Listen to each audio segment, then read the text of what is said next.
23 जून 1967। दूसरे पेज के मध्याह्न में बात चल रही थी।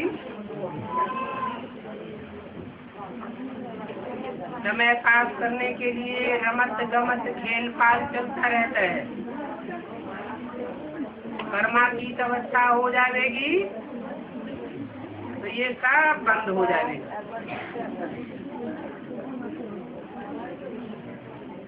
जब कर्मातीत अवस्था आ जाएगी फिर समझो बस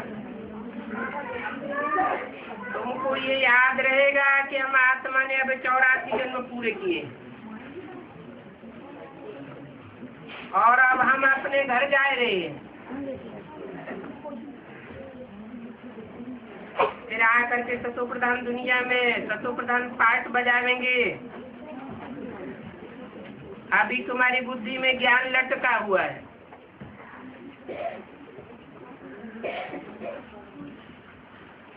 इसमें चित्रों आदि की भी दरकार नहीं है। जैसे बैरिस्ट्री की किताब पढ़ते हैं, बैरिस्ट्री का इम्तिहान पास कर लिया, प्रैक्टिस हो गई, फिर तो बस जो पास में पढ़े वो सब खलास, रिजल्ट निकल जाता है। क्योंकि प्रारब्ध ले ली, तुम भी पढ़ करके जाकर के राजा ही करेंगे। वहां फिर नॉलेज की दरकार नहीं रहेगी। इन चित्रों में भी अभी रॉन्ग राइट क्या है वो तुम्हारी बुद्धि में बैठ गया है और कोई की बुद्धि में ये बात की नॉलेज नहीं है। बाप बैठ समझाते हैं ये लक्ष्मी नारायण कौन है, दूसरा कोई नहीं समझा सकता कि लक्ष्मी नारायण कौन है और ये विष्णु क्या है, विष्णु का पाठ क्या है, विष्णु की भुजाएं कौन है। मनुष्य तो बेचारे मुझ जाते हैं, कुछ समझते भी नहीं। जैसे विष्णु को नहीं समझते हैं वैसे लक्ष्मी नारायण को भी नहीं समझते। ब्रह्मा विष्णु शंकर कौन क्या पाठधारी है, मनुष्यों की बुद्धि में कुछ भी नहीं। तुम्हारी बुद्धि में तो बैठ गया है। शंकर क्या है, कौन है, ब्रह्मा तो यहाँ है। कौन से संघ की वाणी, ब्रह्मा तो यहाँ है परंतु शंकर कहाँ है। सरस्वती की वाणी ने पूछा विष्णु कहाँ है। ये ब्रह्मा पवित्र बन करके शरीर छोड़ करके, ये अपवित्र शरीर छोड़ करके ये आत्मा चली जाएगी। फिर क्या होगा, आत्मा चली जाएगी। कहाँ चली जाएगी, अपना नया पाठ बजाने के लिए। बच्चे भी जानते हैं कि हम इस चीची दुनिया के चीची शरीर को छोड़ करके चले जाएंगे। हम जाएंगे अपने घर। ये ब्रह्मा शरीर छोड़ करके सीधे अपने घर नहीं जाते। तुम्हारा पुरानी दुनिया से वैराग हो जाता है। जिनका पुरानी दुनिया से वैराग नहीं हो पाता, लाओलित्या लगी रहती है, उनको फिर सूक्ष्म शरीर धारण करना पड़ता है। तुम्हारा तो वैराग है। यहाँ का कर्म बंधन दुख देने वाला है। कहाँ का? तो पुरानी कलयुगी दुनिया का कर्म बंधन दुख देने वाला है।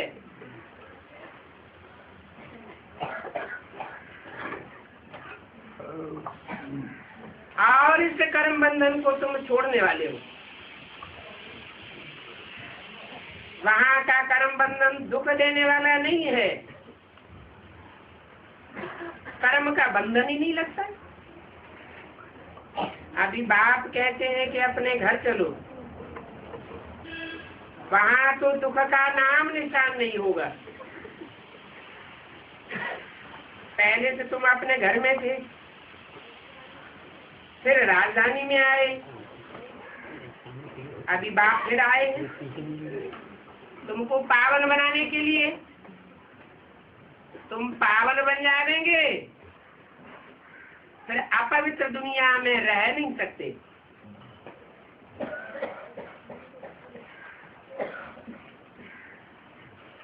अब तो असुरों का राज्य है इस दुनिया में।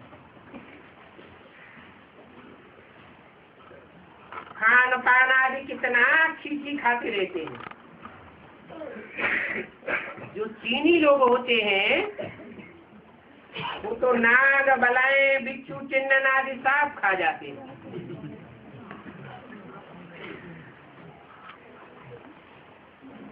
इस देश का वासी है, आस पास वालों के ऊपर भी असर डालता है।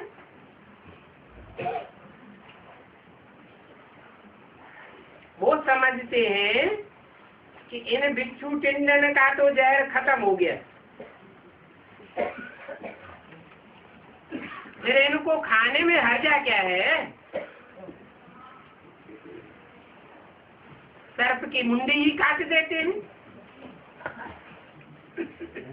बाप बताते हैं हर चीज 5 तत्वों से बनती है। 5 तत्वों से बनी हुई चीज को तल करके खा जाते हैं। ये इनकी बुद्धि तो देखो।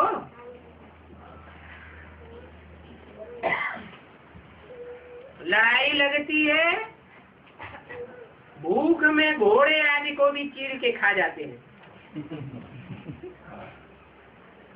आगे मनुष्य का मांस भून करके खाते थे। नरमेध यज्ञ होते थे, उनको कहा जाता है आदमखोर।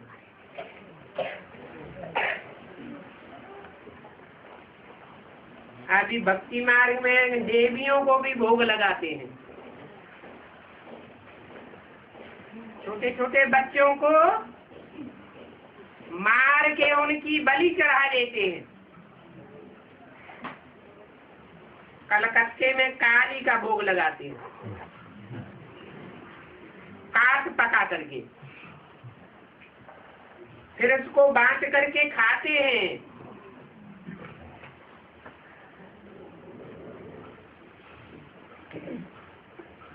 उसको महाप्रसाद नाम दे देते।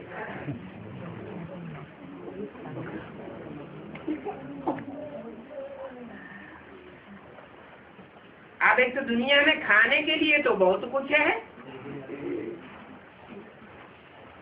समंदर में कितने माल रहते हैं। कहते हैं मछलियां बहुत है, कच्चा मच्छर कितने भरे पड़े, परंतु वहां तुम्हारी नई दुनिया में देवताएं ऐसी चीजें थोड़े ही खावेंगे।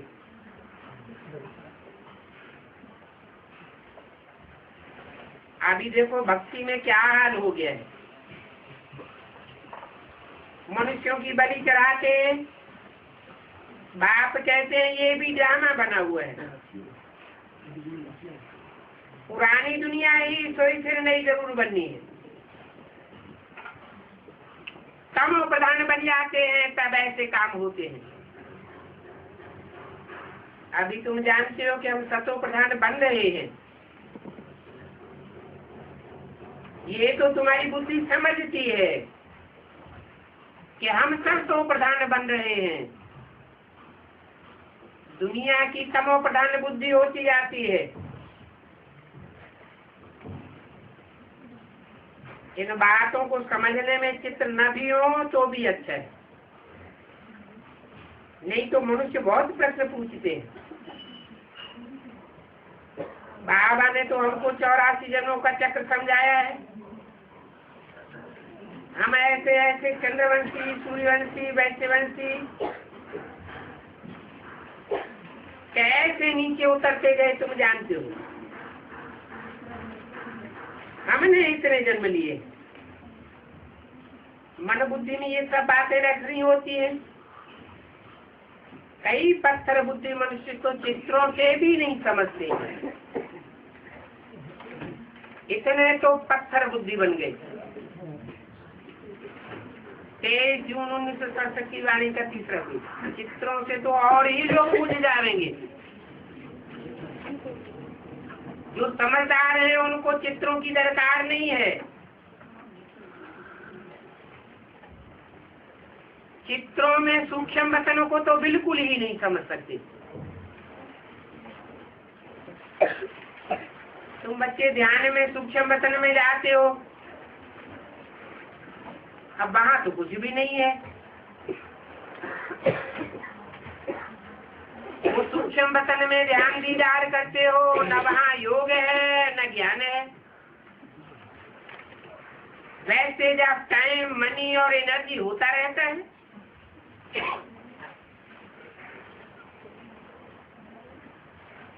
फिर ये क्यों चला?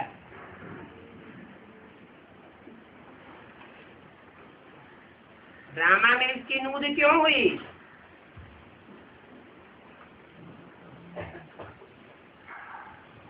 क्योंकि आज में सारी दुनिया में भक्ति का फाउंडेशन होता है। सीधा सीधा कोई को ध्यान दिया जाए तो कोई समझ नहीं सकेंगे। इसलिए ये ध्यान दीदार की, खेल पाल की, रमत गमत नूदी हुई है। वो भी फाउंडेशन उन आत्माओं के द्वारा पड़ता है जो ज्ञान को पक्का पक्का नहीं समझ सकती। दूसरे धर्म से प्रभावित होने वाली या कन्वर्ट होने वाली आत्माएं हैं, उनके लिए ये ध्यान दीदार रुदा हुआ है। क्योंकि वो 84 जन्म नहीं लेती, डायरेक्ट भगवान को पहचान नहीं पाती। उनका पार्ट ही नहीं है पहचानने का।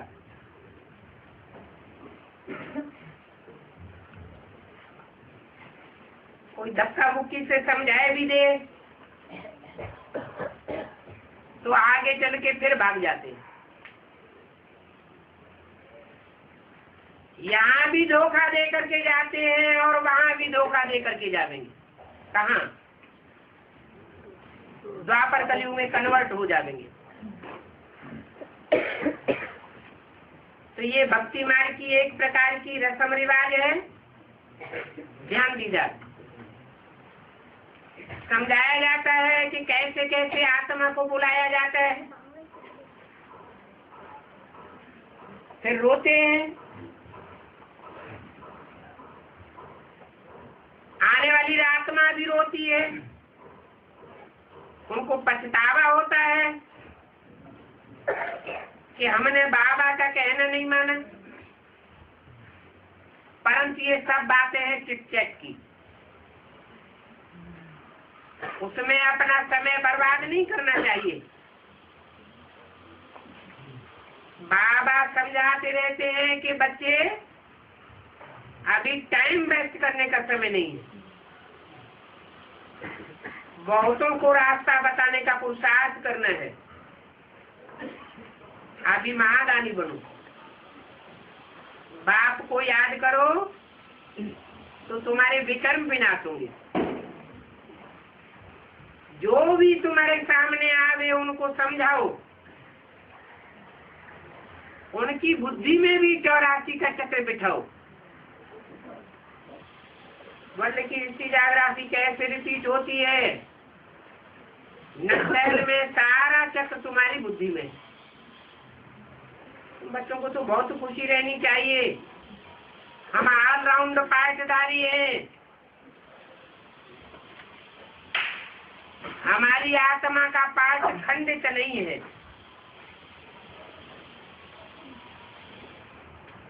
अभी तुम इस गंदी दुनिया से छूट जाते हो। मनुष्य तो समझते हैं यहाँ ही स्वर्ग है, यहाँ ही नरक है, परंतु ऐसे तो हो नहीं सकता।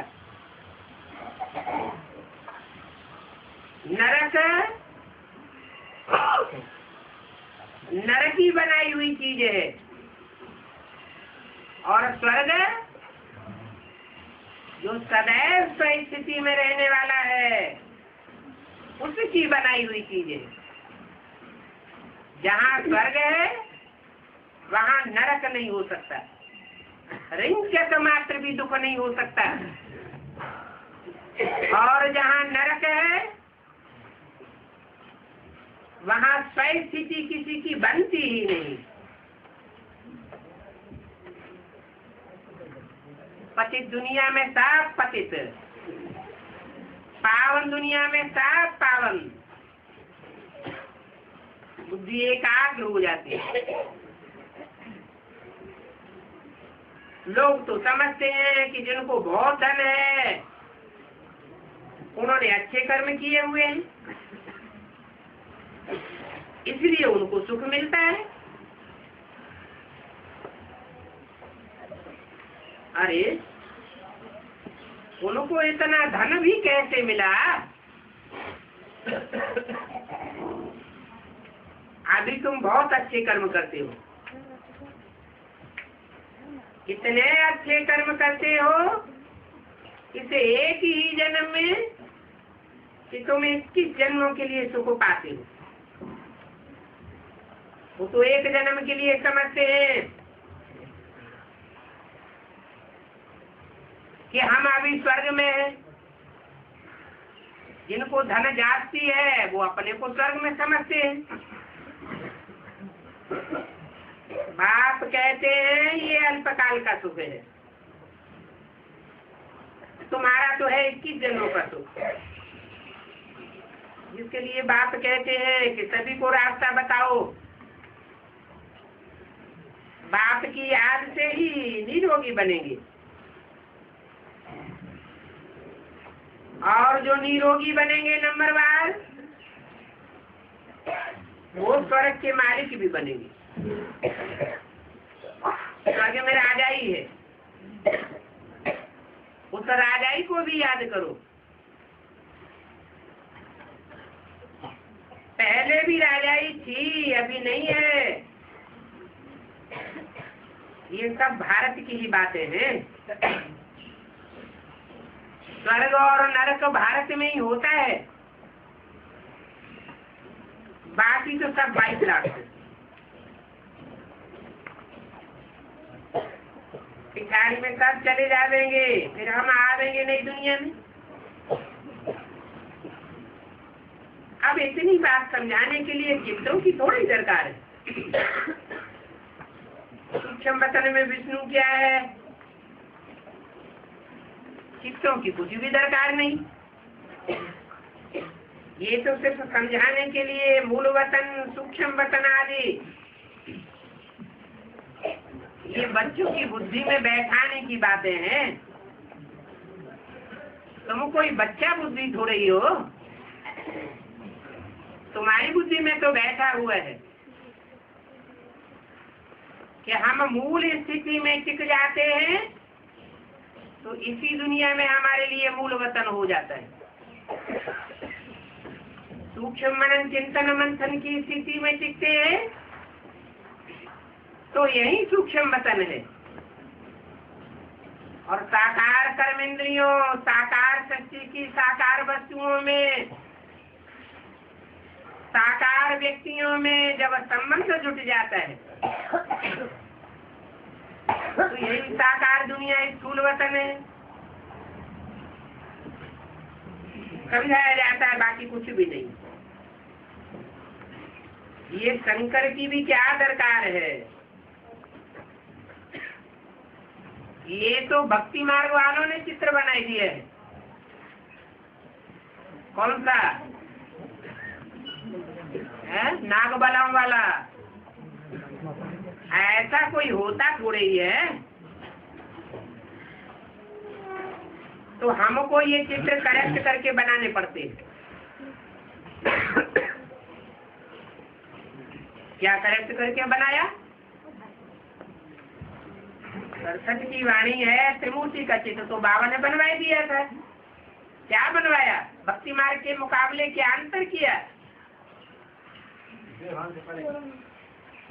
ब्रह्मा को शरीर रूपी वस्त्र दिखाया गया है और शंकर को देवांश से परे दिखाया गया, मानव वस्त्र नहीं दिखाए गए।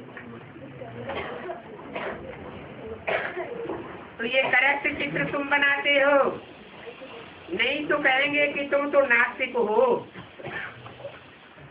तुम देवताओं को भी नहीं मानते। चित्रों का भी नाश कर देते, शास्त्रों का भी नाश कर देते। इसलिए हम इन चित्रों को करेक्ट करके बनाते, समझाते हैं। ब्रह्मा द्वारा स्थापना, काहे की स्थापना?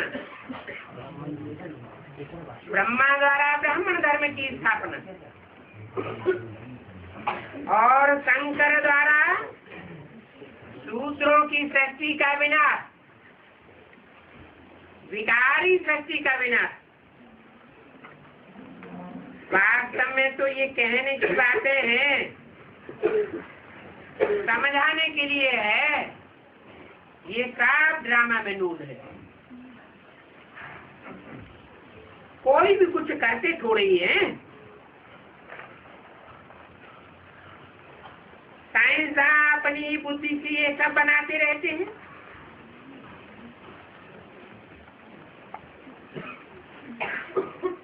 देखो कैसा बारूद बनाया है।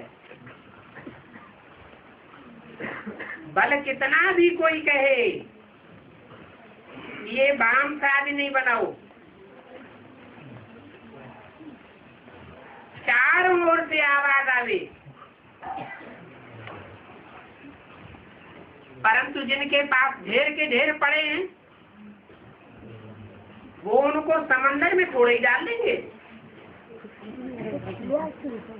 वो समंदर में डाल दे तो दूसरे भी न बना ले, परंतु ना उनको नष्ट करना है और न बनाने वाले रुकते हैं। वो रखते हैं तो जरूर दूसरे भी बना देंगे। अभी तुम बच्चे जानते हो ये ड्रामा ऐसा बना हुआ है कि शक्ति का विनाश तो जरूर होना है। कोई कितना भी चाहे, कितना भी कोशिश करे, ये बारूद का ढेर तैयार होता जाएगा। लड़ाइयाँ भी जरूर लगती है, लड़ाइयाँ न लगे तो विनाश भी न हो। और वहाँ तुम्हारी नई दुनिया में तो न विनाश होता है न भक्ति का अंश होता है। तुम अपना राज्य करते हो, चित्र आदि वहाँ कुछ भी नहीं। बाप कहते हैं बच्चों तुम अब सबके कल्याणकारी हो। जो बम बनाने वाले हैं उनके भी कल्याणकारी बनो, जो फोड़ने वाले हैं उनके भी कल्याणकारी बनो,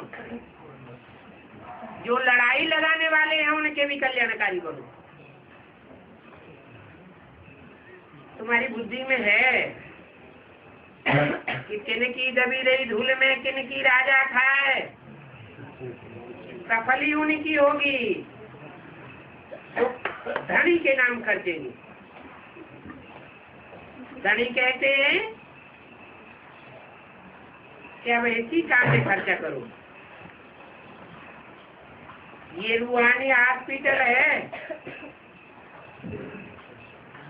जो भी ये रूहानी हॉस्पिटल खोलेंगे रूहों की परवरिश करेंगे, रूहानी हेल्थ बनावेंगे। उनकी अपनी हेल्थ तो जरूर बनेगी, कल्याणकारी ठहरे ना। तुम धनी के नाम पर ही खर्चते हो, अपने लिए कुछ नहीं खर्चते हो, जिसका फिर तुमको रिटर्न में 21 जन्मों के लिए मिल जाता है। तुम जानते हो कि अभी ये दुनिया खत्म होने वाली है, तो क्यों न पहले से अपना काम में लगा ले। इसलिए जितना हो सके तुम धनी के ही नाम पर खर्चते जाओ। जानते हो हमारा शिव बाबा धनी है, भक्ति मार्ग में भी धनी के नाम करते थे। अभी तो देखो डायरेक्ट आया हुआ है, धनी के नाम पर बड़ी बड़ी यूनिवर्सिटी खोलो तो बहुतों का कल्याण हो जाएगा। तुम जानते हो कि ये भक्ति मार्ग तो खत्म होता नहीं है। कब खत्म होगा? ज्ञान मार्ग जिंदाबाद कब होगा? ये भक्ति मार्ग मुर्दाबाद कब होगा? है? थोड़ा दिन बाद। थोड़ा दिन बाद। थोड़ा कितना? थोड़ा थोड़ा करते करते 70 साल बीत गए। स्थापना हो जाएगी। अभी खत्म तो होना है ना। तुम खर्चेंगे तो तुमको रिटर्न में जरूर मिलेगा। धनी के नाम पर सबका कल्याण करते जाओ। जानते हो हमको 21 जन्मों का वर्षा जरूर मिलेगा। इतना अच्छी रीति समझाते हैं कि जिनकी तकदीर में है वो खर्चा करते हैं, तकदीर में नहीं है तो सूम की तरह दबा के रखते हैं। बाप कहते हैं अपना घर बार तो संभाल नहीं, ऐसे नहीं कि अपना घर बार भी ला करके बाबा के ऊपर छोड़ दो। बाप तो स्वाधीन बनना सिखाते हैं, पराधीन बनाना नहीं सिखाते।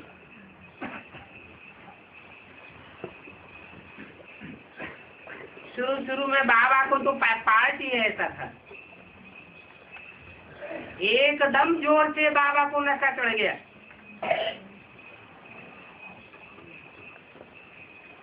कि बाबा हमको विश्व की बात ही देते, तो सब कुछ छोड़ दिया। इतनों की परवरिश होनी थी, परंतु ये तो सब आधीनता हुई ना। बाप आते हैं तो तुमको आधीनता से छुड़ाते हैं। आधीन बनने वाले कभी भी अधिकारी नहीं बन सकते। जो आधीन बनते हैं वो भीख मांगते रहते हैं। जो स्वाधीन होते हैं उनको अपना नशा रहता है। हम किस कुल के हैं? बुद्धि में नशा तो होता है ना कि हम सूर्यवंशी हैं। अच्छा, ओम छोटा सा रात्रि क्लास है। बच्चे आत्माभिमानी होकर के बैठे हो कि देवाना आता है। ये तो समझते हो कि हम ब्राह्मणों को ही ज्ञान मिलता है आत्माभिमानी बनने का, देवान को छोड़ने का। जानते हो हमको ये बात भगवान पढ़ाते हैं। तुम्हें भगवान के नाम का भी पता है? अरे भगवान के नाम का पता है तो शैतान के नाम का भी पता होगा। शिव भगवान पढ़ाते हैं ना, नाम ही है शिव। भगवान परम धाम शांति धाम में रहते हैं। हम आत्माएं भी शांति धाम की रहने वाली। बाप द्वारा तुमको पता पड़ा है कि अब अंतिम जन्म है, इसके बाद अब इस दुनिया में कोई का जन्म होने वाला नहीं। गीता में भी तो लिखा है, मनुष्यों की गीता में क्या,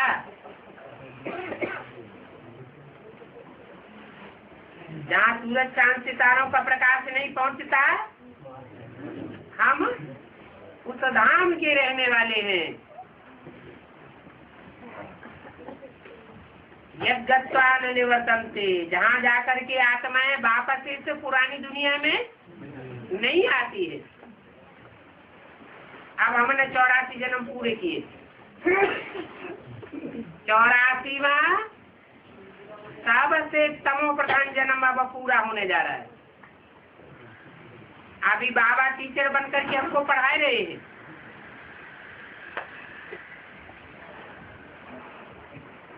वो हमारा बाप भी है, टीचर भी है।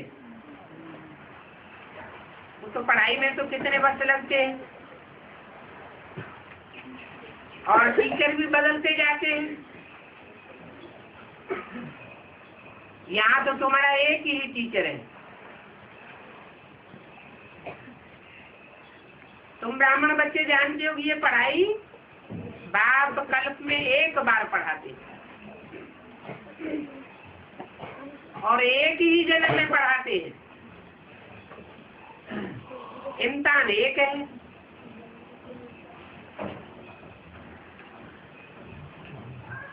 इम्तिहान का पेपर क्या है?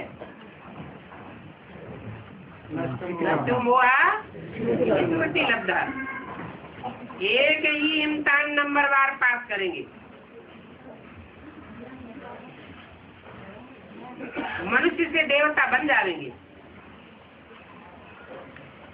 एम ऑब्जेक्ट का तुमको पता है,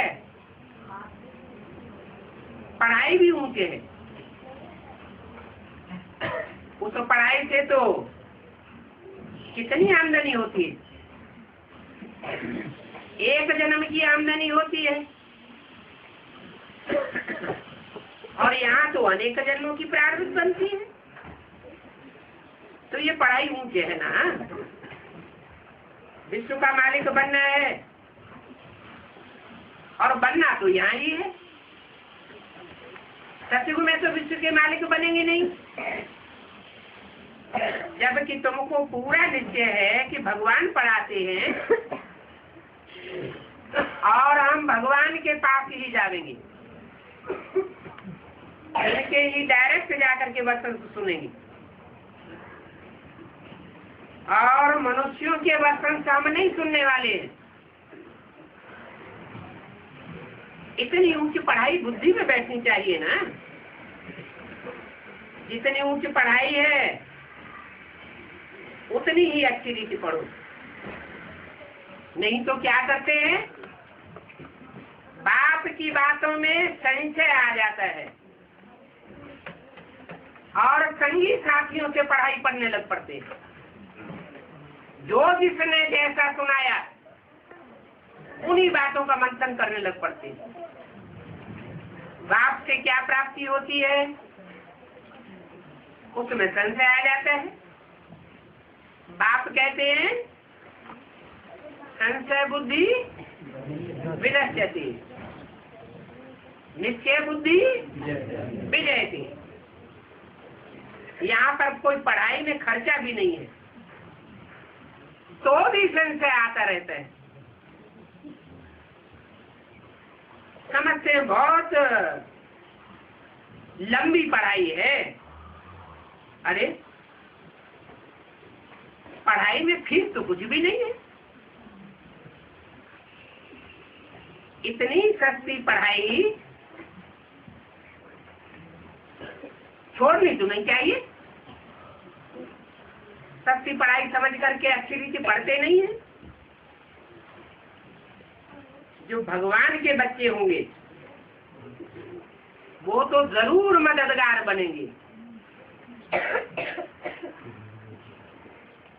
अगर और धर्म पिताओं के बच्चे होंगे तो उनके मददगार बनेंगे, पढ़ाई पढ़ते पढ़ते छोड़ देंगे, एक दूसरे के प्रभाव में आ जाएंगे।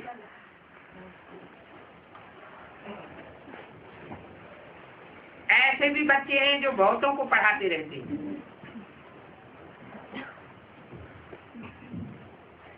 बहुत पढ़ने और समझने के लिए उनके पास जाते हैं, तो उनमें से कुछ ऐसे पक्के निकलते हैं जो पूरा गहराई से पढ़ते हैं। ऐसे क्यों होता है? इतनी ऊंची पढ़ाई, इतनी सस्ती पढ़ाई, सब क्यों नहीं पढ़ते? जब बाप पढ़ाते हैं तो एकदम इतनी ऊंची पढ़ाई में लग जाना चाहिए, क्यों नहीं लग जाते? बाप कहते हैं कि बच्चों बाप को याद करो, याद करेंगे तो तुमको शक्ति मिलेगी। 84 का चक्र पूरा बुद्धि में बैठेगा। अभी तुमको नंगे घर जाना है, कोई देह अभिमान का पुतला बुद्धि में नहीं रहेगा। बाबा तो बहुत समझाते हैं कि चलते फिरते घूमते खाते हुए याद में रहो। ऐसी स्थिति में तुम रहेंगे और कोई भी तुम्हारे पास से गुजरेगा तो उनके ऊपर भी तुम्हारा प्रभाव पड़ जाएगा। कुछ बोलने करने की भी दरकार नहीं। बच्चे योग में कच्चे रहते हैं तो कितना भी वाचा का प्रभाव डालने की कोशिश करते हैं, परंतु कोई के ऊपर पूरा तीर लगता ही नहीं है। कोई बच्चे बहुत उमंग उत्साह में रहते हैं, बहुत हिम्मत करते हैं कोई को समझाने की, तो फिर बाबा को बच्चे के ऊपर रहम आता है, प्रवेश करके उस बच्चे को दृष्टि देंगे, वाचा की पावर देंगे, तो बच्चे समझते हैं कि जो हिम्मत करते हैं उनको भगवान बाप की मदद मिल जाती है। अच्छी अच्छी पॉइंट भी कितनी सुनाते हैं। कोई अहंकारी होते हैं तो समझते हैं हमने समझाया। ब्राह्मणी भी समझती है कि बाबा ने आकर के समझाया। ये भी ड्रामा में पार्ट है। तुम बच्चे अभी इस अंतिम जन्म में तमो प्रधान बन गए। तमो प्रधान आत्मा कोई की सेवा नहीं कर सकती। इतना समझाते हैं कि आत्म की स्थिति में स्थित रहो, तो सात्विक आत्मा का प्रभाव पड़ेगा। देवान में रहने से काम की वाइब्रेशन छूटेगा, परंतु समझते नहीं है। ये भी ड्रामा में पार्ट है। तुम बच्चे सर्विस करने के लिए अथवा डिस सर्विस करने के लिए ड्रामा के वशीभूत हो। जो सर्विस नहीं करते हैं तो उनके लिए यही कहा जाएगा कि ये धारणा पूरी नहीं करते हैं। कोई न कोई बातों में अवधारणा कर लेते हैं, धारणाएं तोड़ते रहते हैं, इसलिए सर्विस नहीं कर सकते। सर्विस के बदले और ही डिसर्विस करते हैं। ये भी ड्रामानुसार अभी तक चल रहा है। जब तक पूरे विक्रम विनाश नहीं हुए हैं तब तक ये चलता रहेगा।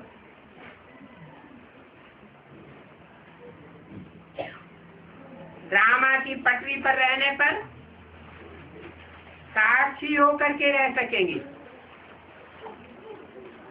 नहीं तो दिल के अंदर दुख भागता रहेगा। अभी तो तुम्हारी बुद्धि में ज्ञान है, दुनिया के सारे मनुष्य तो अज्ञान अंधेरे में सोए हुए हैं। बात समझाते हैं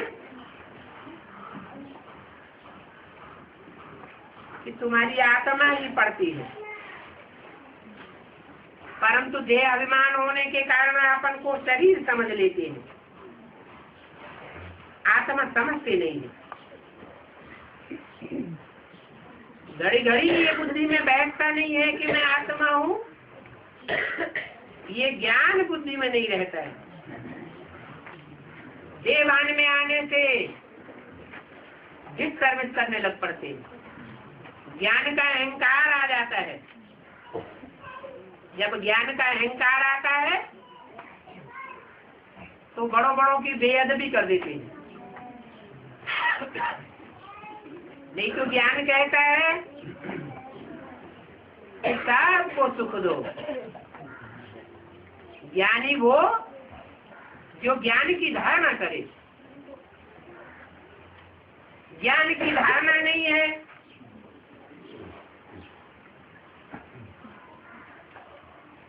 अहंकार में रह करके ज्ञान सुनाते हैं,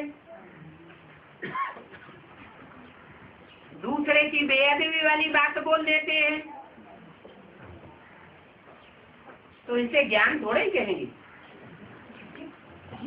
ज्ञानी अर्थात दूसरों को सुख देने वाला, अज्ञानी अर्थात दूसरों को दुख देने वाला। सुख देंगे तो सुखी होके रहेंगे, अंत में से जो गति हो जाएगी। दुख देंगे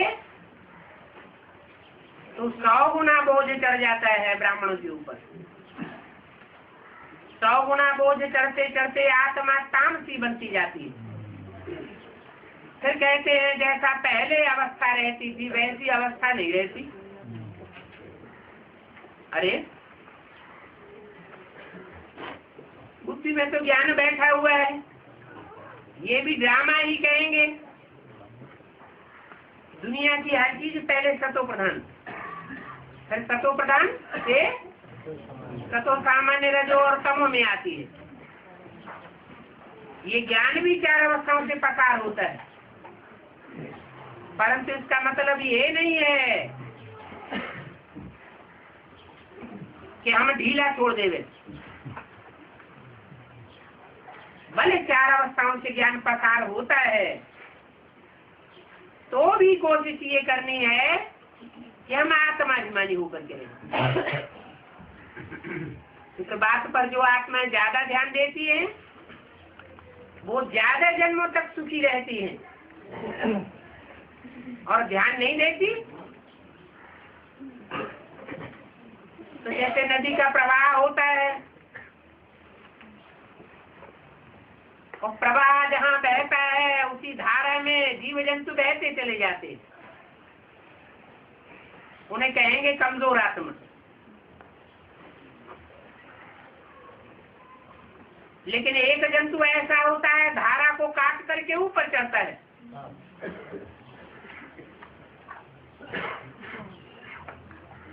वो सर्प कैसे ऊपर चढ़ जाता है? जब एक ऊपर चढ़ सकता है तो हम नहीं चढ़ सकते क्या? उन जंतुओं की बुद्धि में तो ज्ञान नहीं है, हमारी बुद्धि में तो ज्ञान है कि हमको किसको फॉलो करना है, अम्मा बाबा को हमको फॉलो करना है, ब्रह्मा बाप को, अकेले ब्रह्मा को नहीं। ब्रह्मा बाप याद रहेगा बुद्धि में, तो ये भी याद रहेगा कि प्रजापिता भी ब्रह्म है। पहला पहला ब्रह्मा कौन है? शिव तो बाप है।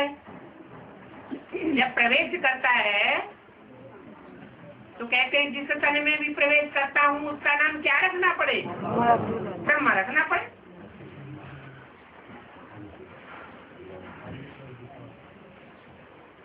तो बीजारोपण के लिए जितने भी प्रवेश करते हैं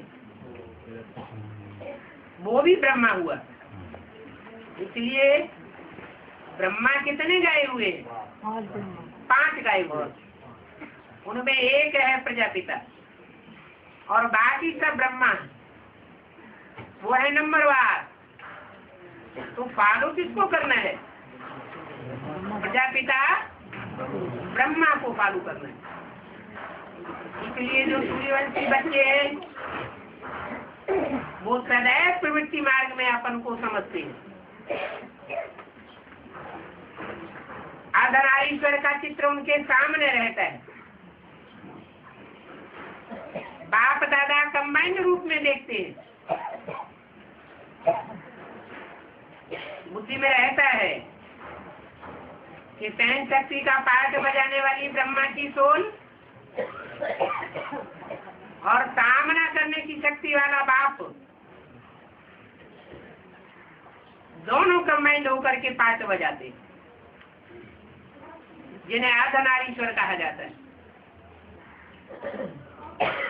प्रवृत्ति में रहेंगे तो सुख भागेगा। और जो भी धर्म पिताएं हैं सब निवृत्ति मार्ग वाले हैं। प्रवृत्ति में पनपने वाले नहीं हैं। एक गुरु नानक हैं जिन्होंने प्रवृत्ति का पोषण किया, परंतु उनकी भी अपवित्र प्रवृत्ति है। पवित्र प्रवृत्ति मार्ग से बाप ही आकर के सिखलाते हैं। अभी बाप कहते हैं कि आत्माभिमानी बनने की मेहनत नहीं कर पाते हैं तो फेल हो जाते हैं। याद में ही माया चमक मारती है। ज्ञानियों को माया हिला ही नहीं पाती।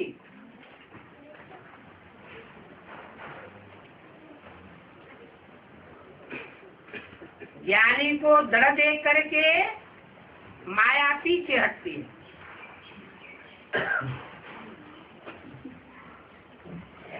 फिर 5 विकारों के रूप में वार नहीं करती। सुस्ती या अलबेलेपन के रूप में वार करती है।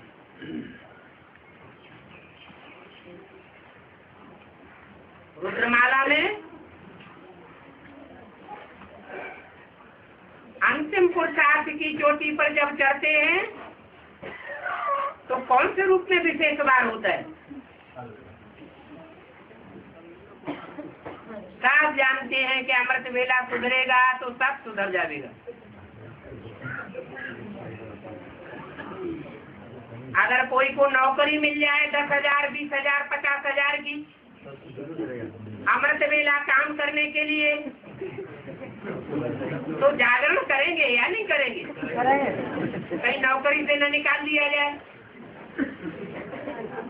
और यहाँ तो जानते हैं ये तो पौड़ियों की कमाई है। अभी तो हम जन्म जन्मांतर के लिए हीरे मोती ले रहे हैं, फिर भी अमृत वेले पर इतना ध्यान नहीं देते हैं। तो अलबेलापन नहीं कहेंगे तो क्या कहेंगे? अलबेलापन आता है तो सुस्ती भी आती है। अलबेलापन नहीं तो सुस्ती भी भाग जाती है।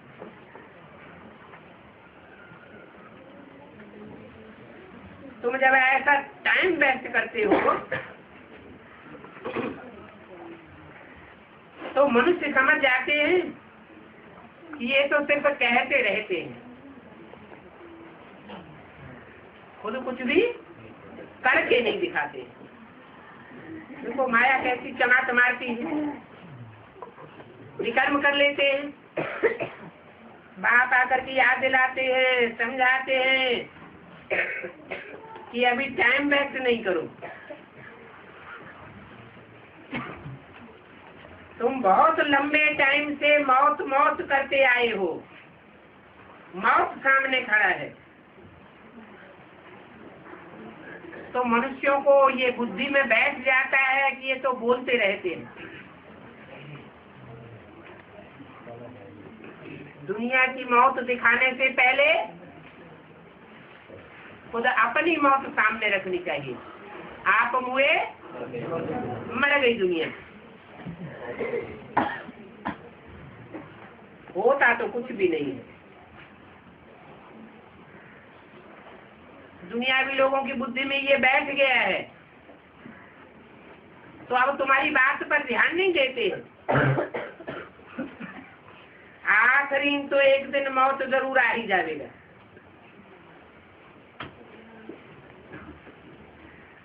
क्योंकि ये एटम बम कोई हमारे घर की सजावट के लिए नहीं बने हैं। फिर तो कोई अपना बचाव नहीं कर सकेगा। बचाव वही कर सकेंगे जिन्होंने प्रैक्टिस करके देवान को त्यागा होगा, आत्मिक स्थिति में टिके होंगे। आत्मिक स्थिति में टिकने वालों को सदैव स्थिति में टिकने वाला परमात्मा बाप मदद करेगा। जैसे भूकंप होते हैं,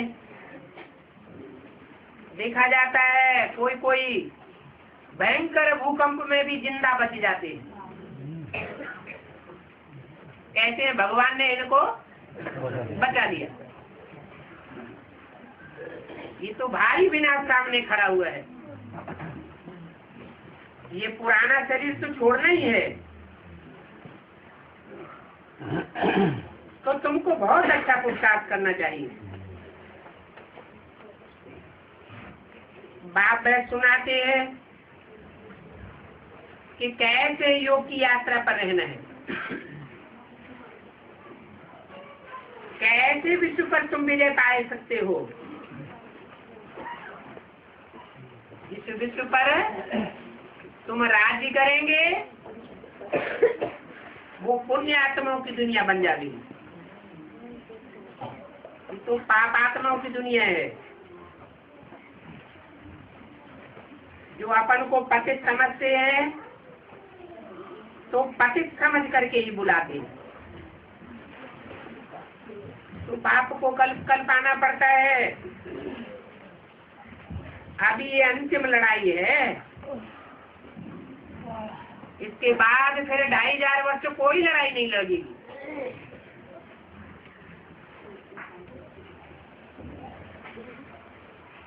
लड़ाई जब नहीं लगेगी उसे कहेंगे ईश्वरीय राज्य, और ये है आसुरी राज्य, जहाँ घर घर में लड़ाई लगी पड़ी है। अभी तुम्हारी ईश्वरीय राजधानी स्थापन हो रही है। तुम जानते हो कि बादशाही कैसे ट्रांसफर होती है। मैं संगम पर आकर के सबका भला कर देता हूँ। ये भी कोई नई बात नहीं है, कल पहले भी ऐसा ही हुआ था। राजधानी ट्रांसफर हुई थी। अभी तुम जानते हो आसमान से आकर के हम धरती पर पड़े हैं। अभी बाप हमको फिर से विश्व का मालिक बनाते हैं। पहले पहले नई दुनिया में तुम बच्चे ही थे। जो पहले पहले थे वो ही अब नीचे पतित बने पड़े हैं। तुम्हारे धर्म में जितना सुख था और कोई के धर्म में इतना सुख नहीं है। तुम पौना हिस्सा सुख भोगते हो और धर्म वाले आधा हिस्सा सुख और आधा हिस्सा दुख भोगते हो। उसमें भी नंबरवार है। बाप ने कहा है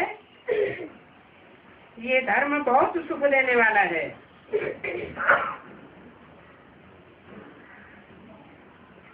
कौन सा धर्म?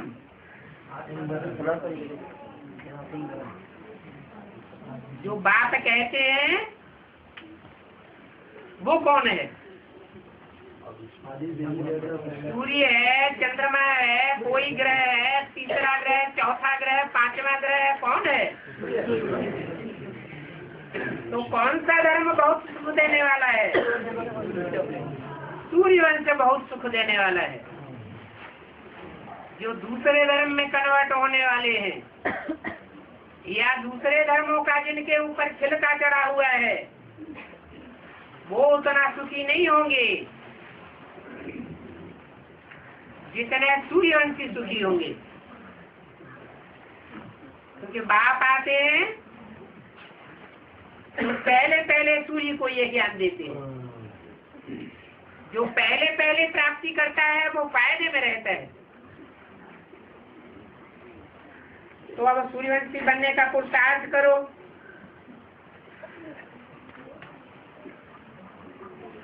ब्राह्मण, फिर सूर्यवंशी देवता, फिर चंद्रवंशी, ये तीनों धर्मों का शास्त्र तो एक ही होता है।